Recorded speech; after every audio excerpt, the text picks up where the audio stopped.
In Trinidad and Tobago, the prevalence of lifetime drug use using drugs, such as marijuana, hemp, or cocaine, one or more times during their life, is 13.6%.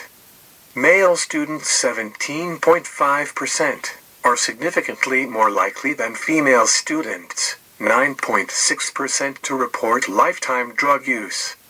The socioeconomic problems that are linked to mental disorders in Trinidad and Tobago are not in any marked way far removed from those that exist globally. At any level, mental illness as stemming from drug abuse is oftentimes related to poverty, deprivation, social abuse, domestic violence, wars, victimization of all sorts, loss of employment and low self-esteem that often lead to feelings of melancholy and depression that could, if not addressed in a timely manner. Trinidad and Tobago is plagued by the social disease of heavy drinking, use of cocaine, marijuana and other illicit drugs. According to the World Health Organization Global Status Report on Alcohol in 2004, students' first introduction to alcohol consumption was through close family members during childhood or through attempts to experience drinking on an experimental basis. Most often, as in the introduction to cocaine, they become hooked on the drug, which may cause the downward trend toward mental disorders, disease or death. The progression to mental illness through substance abuse is not uncommon, and many a breadwinner, father, mother, son or daughter has literally taken to the streets to live the life of a vagrant, bum, or dropout, thus causing pain and misery in the family circle and an extra economic burden on the state. In a greater effort to stem the tide of this dilemma, global dialogue on serious issues regarding mental health care are required with the hope of achieving some appreciable quantum of individualized, integrated, client-centered and humane mental health care. Dole Chadee, also known as Nankisoon Budram, was an accused drug lord and convicted murderer. His base of operation was in Piparo, Trinidad and Tobago. From his base in central Trinidad, Nankisoon Dole Chadee Budram had tentacles that seemed to extend across all sectors of society. Dole Chadee, as one of the premier traffickers, one of the most significant, and one of the smartest in the Eastern Caribbean. Chadee was no stranger to the law, though, and had been arrested numerous times for a plethora of criminal offenses. But prosecutors never could make any charges stick, and so he walked free time and again. It was only in 1993 that Chadee and his two cousins had been charged with the shooting death of St. Clair McMillan. However, Cuthbert Scotty Charles, the main prosecution witness, would be kidnapped and murdered in Carnage a few days before he was due to give evidence, and the case against the Chadee trio collapsed. Dole Chadee seemed untouchable, and his legend grew exponentially with every folded case. Maybe it happened that Chadee himself started to believe his own hype, we will never really know.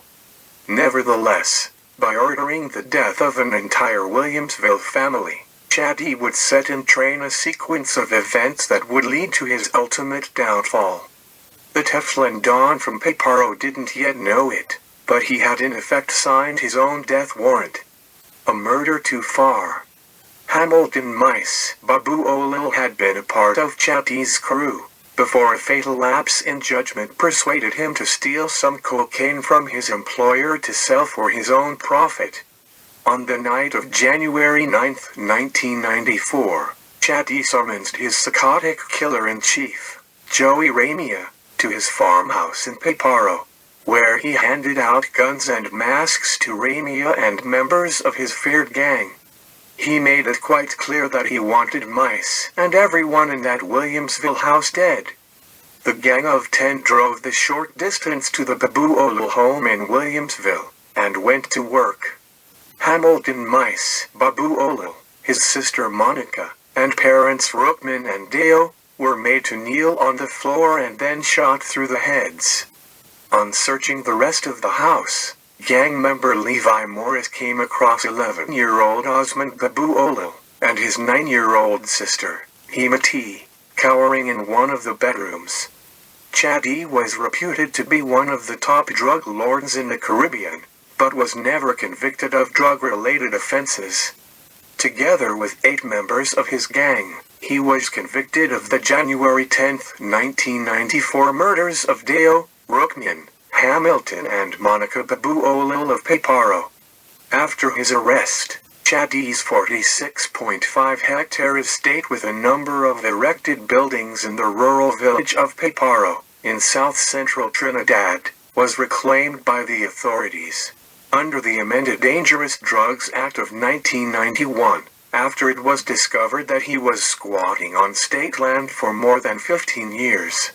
In February 1999, it was converted by the government into a drug rehabilitation center. June 4, 1999, Dole Chadee was executed, along with 8 members of his gang. All 9 were executed over a 4-day period in Port of Spain. Dole Chadee's last rites were performed by his priest, the late Pandit Karamchandra Dinanath Debe of Sangar Grand. Dole Chadee, who was hanged for murder in Port of Spain, Trinidad, on Friday, June 4, 1999, his cruelty, his ruthlessness, his wickedness, his spite. He was generous, too, or at any rate he used his money and helped the poor and needy. Chadee set up in business as a drug dealer in a village. The lives of many people in the area were touched by his. 2 of Chadee's accomplices were also hanged on the same Friday, and 3 more went to the gallows the following day. That leaves 3 to go. They will meet their maker on the 2nd day after the execution of Chadee. The Sabbath is a day of rest for the hangman. There is a saying on the island which summed up Chadee's power: who have more corn feed more fowl. Chadee was able to undermine the system of justice with his millions. Chadee routinely bought judges, juries, political parties, captains, cooks, anybody and everybody. Those whom he could not buy, he murdered. It was once heard a fairly prominent member of society dismiss him as a little coolie boy. Chadee was an Indian, but nobody would insult him to his face. He ran the cocaine trade on Trinidad for the Lebanese. The government has turned a blind eye to the trade because it brings in foreign exchange on a huge scale. Good reason to believe that Chadee had discussions with members of the government about using his funds to develop agriculture. But his behavior finally became unacceptable even by the corrupt standards of the Caribbean. In the past 10 years he and his gang were implicated in 30 murders. Chadee was the first criminal to be executed in 5 years. The last victim of the rope was little Glenn Ashley, another murderer. He went screaming to the gallows while the Privy Council was hearing the case. Once Trinidad took its traditions from Britain, now it is following those of Latin America. The whole of the Caribbean seems to have been convinced by OK Corral justice.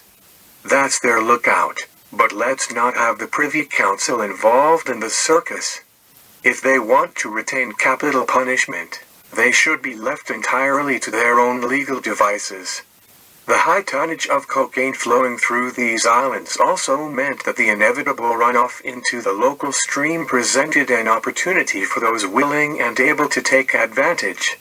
Smaller and less organized criminal elements started to kill each other, fighting to be top dogs on the drugs blocks of Port of Spain, San Fernando, Arima, and beyond, which were now awash with a deadly combination of crack cocaine and plenty guns.